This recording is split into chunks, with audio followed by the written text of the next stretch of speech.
I've been trying to make this video, like, I can tell you how many times.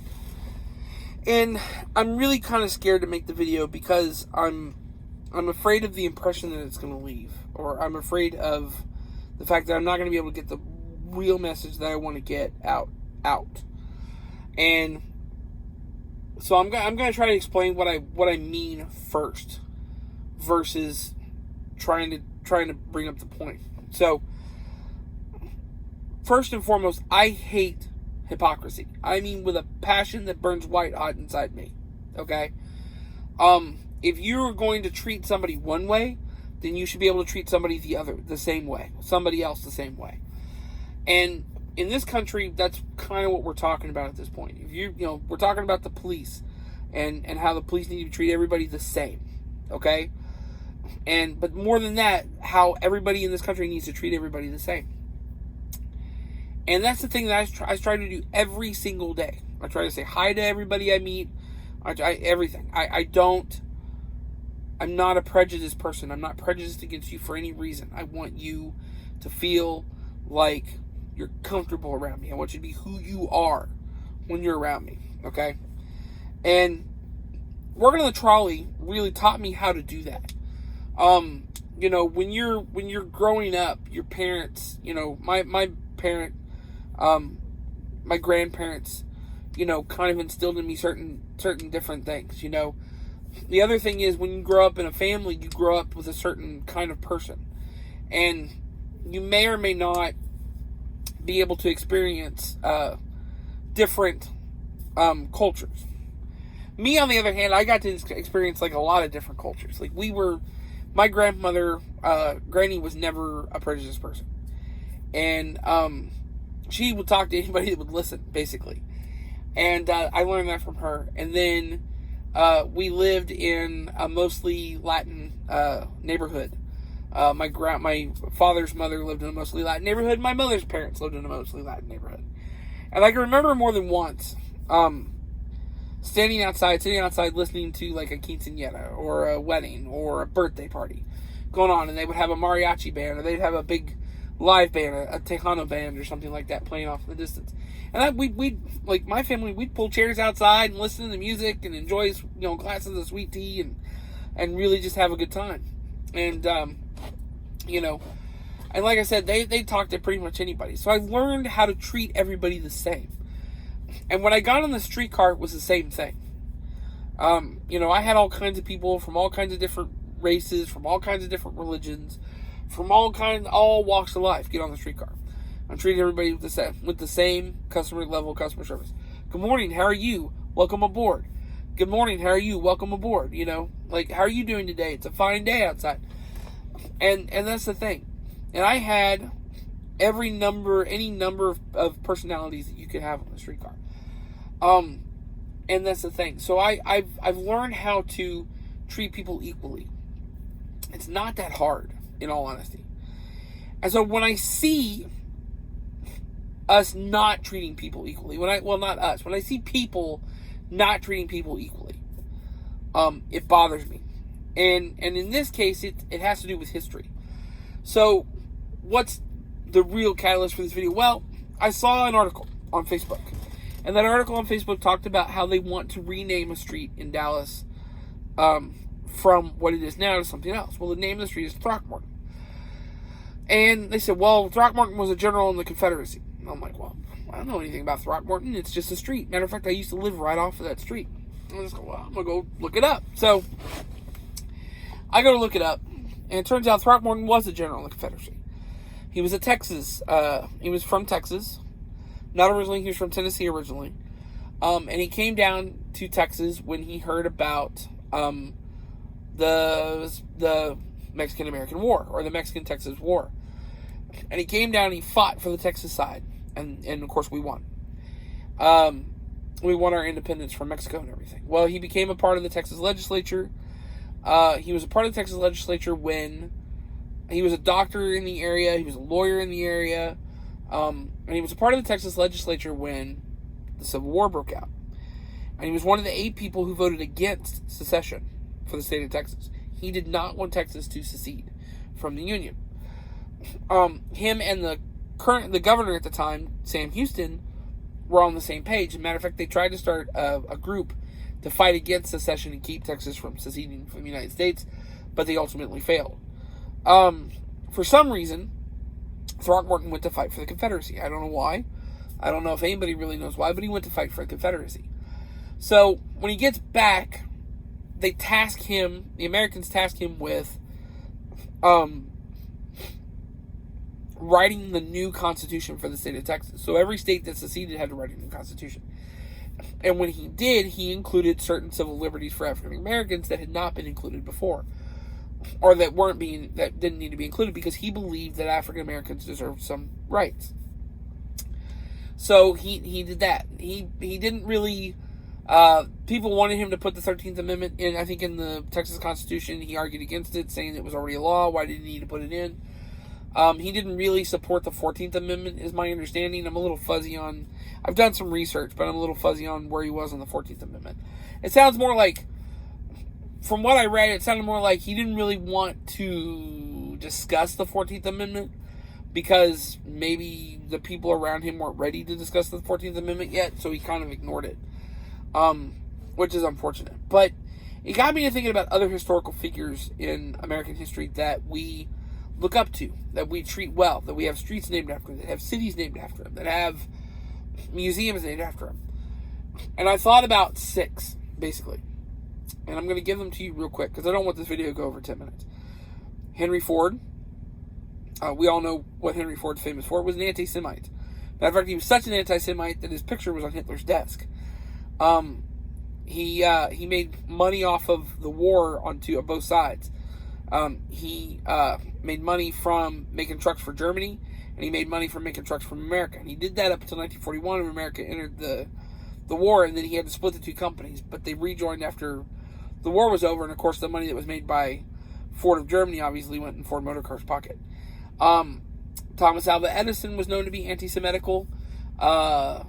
He also helped invent the electric chair, and he also electrocuted animals with AC, alternating current, because Nikola Tesla had invented alternating current, the same current that's in your home, and that powers all the streetlights and everything.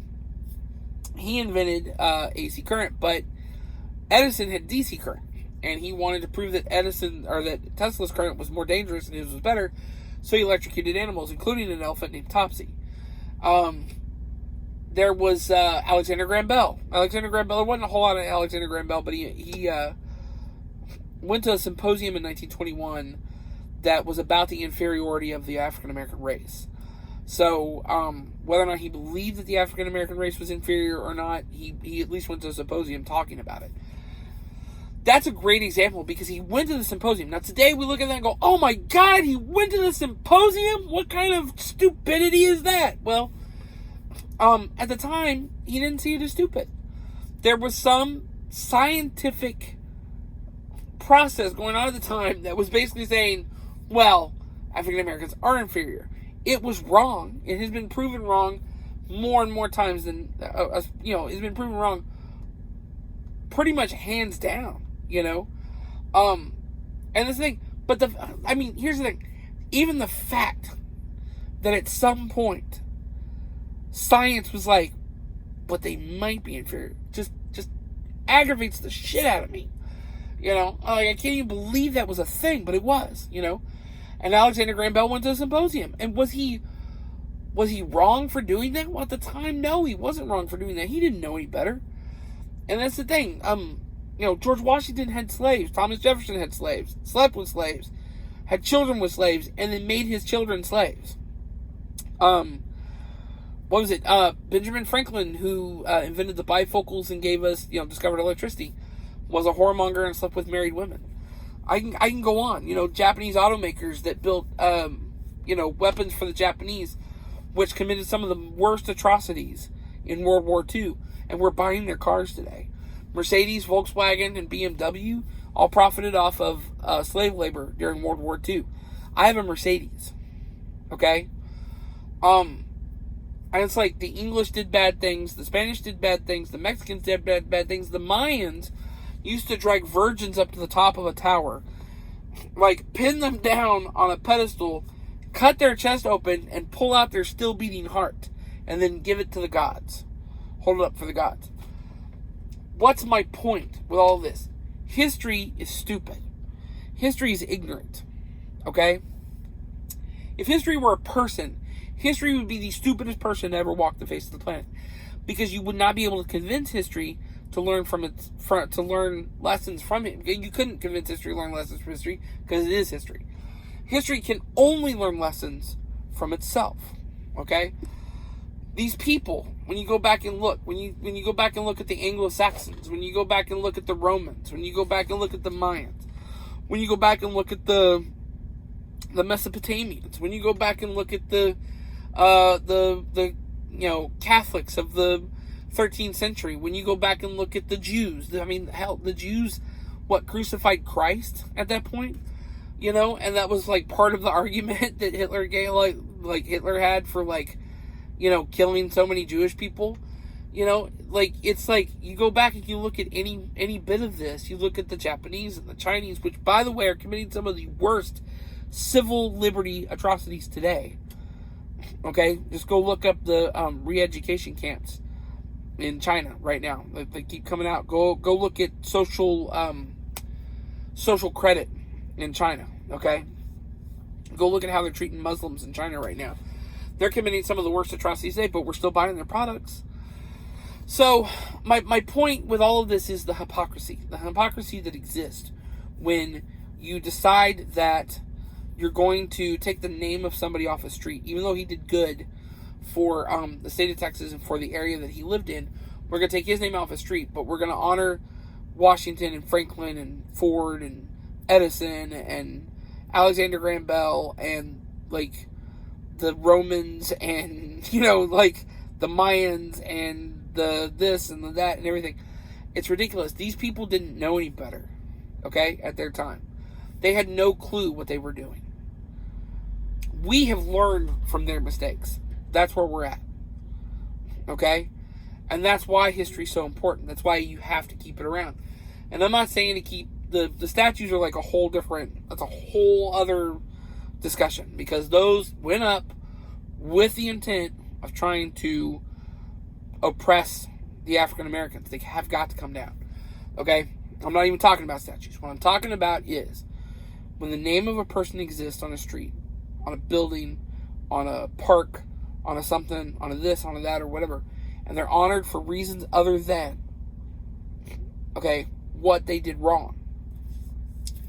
You cannot stop honoring this person because of the one thing they did wrong and not stop honoring this person because of all the things they did right.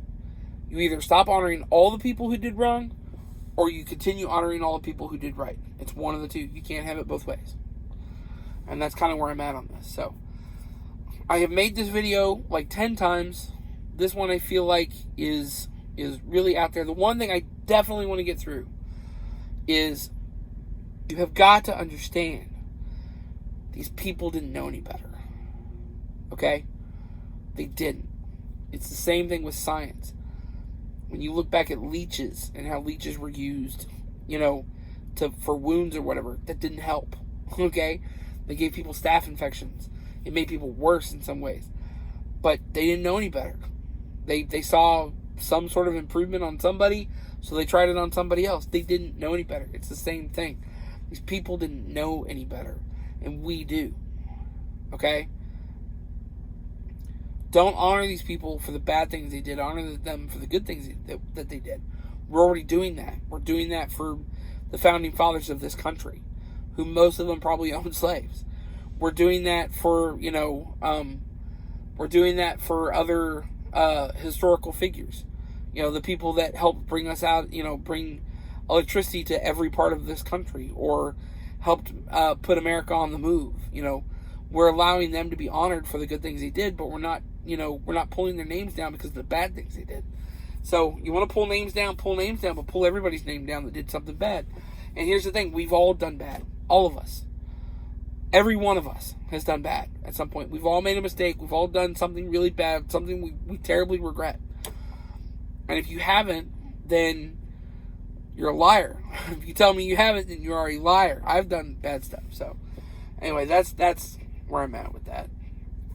So, anyway, that's it. I'm going to post this one. Keep trying to set up. See you guys down the road.